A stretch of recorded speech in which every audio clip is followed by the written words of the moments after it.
sabihin na natin 2 years ago, si Kalingap Edo ay isang para bang, ano siya, para bang loner? Should I say loner? Or para bang ano, siya yung hindi pala kibo, hindi pala ngiti.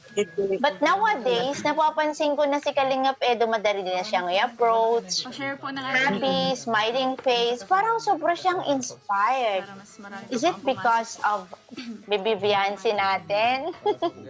Sorry to ask. Pero gusto lang namin malaman talaga ang totoo ha. Curious lang kami kasi ang laki ng pinagbago ni Kalingap Edo talaga.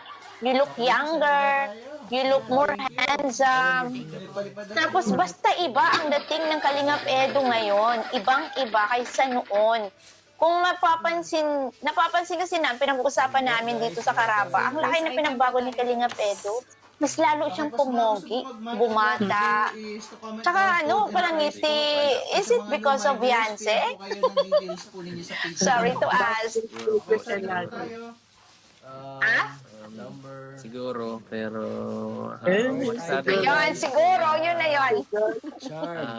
sabi niyo po loner.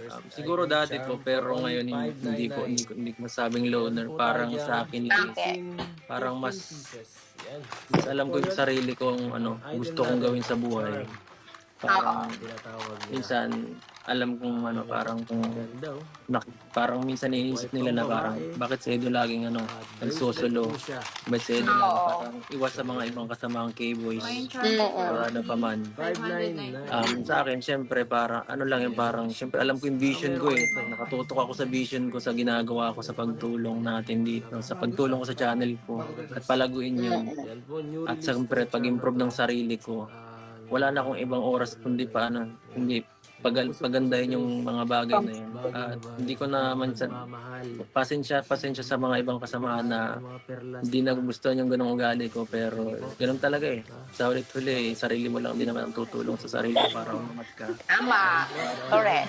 Minsan pwede rin kasabay makakatulong din sa mga ibang tao, pero karaniwan sulor yung sarili mo talaga magiging magpupush sa sarili mo para umangat ka. Hindi naman din halos mahirap mag-asa sa iba rin ng tao. Yung karaniwang gusto, mahirap makahanap ng kaparehas ng gusto Karaniwan yung ibang tao. Tama. Eh, si Baby Beyonce na yun. Sorry Papa Eds. To cut you off. Di ba, mahirap maghanap ng makakasundo mo. Eh, si Baby Beyonce. May nyo na po may 15. Wala, natutuwa lang ako sa inyong dalawa. Sorry ha. Natutuwa lang kami kasi you know naman na love namin kayo. Di ba? Gandang Emmy, no? So yun. Mahirap talaga makahanap. So wag mo na pakawalan yan, Papa Eds. So ayun. Gandang Emmy. Sobrang lang ako natutuwa. So Gandang Emmy. Of that, sa inyong dalawa ni Beyonce, Kalingap Edo, may time ba kayo na napag-uusapan nyo yung future nyong dalawa? Salamat po pala sa inyo Dati na pag-usapan na po namin yan. Oy, galing!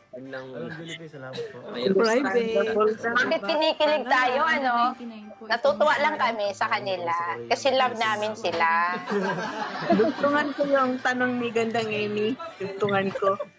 Kasi itong last na vlog, grabe makatingin si Beyonce. Napansin ko talaga pag may ginagawa si Beyonce yung mata na video ganyan. So sa vlog na ito, naku, may plano na sila in the future. At yun nga pala napag-usapan nila itong business, mag-invest. So ang tanong ko, hindi sa inyong dalawa kasi siyempre, hindi pa kayo kasal. So, ikaw Kalingap Edo, may nagplano ka na ba to invest na magkaroon ng business at the same time na charity ka? Nagsimula ka na ba o plano? Kagaya na sinabi niyo po, marami po kayo nakitang pagbabago sa akin. Yes, oo. Invest ako sa sarili ko para mag-improve, para pagbutin pa. Yun lang nakikita niyo, pero madami akong pinaaral, ganyan. Tapos hanggat nagre-ready sa mga bagay na sa hinaharap yan. Nakaprepare na Ay, po yan. salamat po. Oras na lang naghihintay. Ate Wow! Geng, shout out. Maganda yun. Nag-invest sa sarili niya to improve. Maganda yun. Tama ka po. Oo. Napakaganda naman kasi ni Beyonce, sobra. Lalo siyang gumanda. Di ba? Bagay na bagay silang dalawa ni Kalinga Edo. Oo naman. Sobrang bagay. Bagay talaga yun sila. Oo. So yun ha. Ay, nako. Ayoko nang magtanong. Kasi meron pa kaming katanungan na sabi namin, in 5 years, ano na ang status ng EDSI? Diba kasi makaraan ang 5 taon, kumusta na ang EDSI? Kalinga Edo. Tapos Yan yan po, pag may mga VIP, NC. siyempre, magiging na siya. Graduate. 479. Pending na. Ay, last 2 pieces na Ayun na lang. yun ha, happy ending na. Maubusan kayo. understanding. Kasi ito ay limited edition lang. Sayang naman ang opportunity. Mahirap magsabi. Basta, matagal kasing panahon yan eh. Ang paswerte.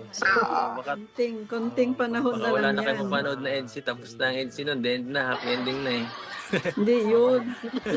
Wala na. Habang vlog. Mr. and Miss. Oo, iba na yon. Mr. and Mrs. na.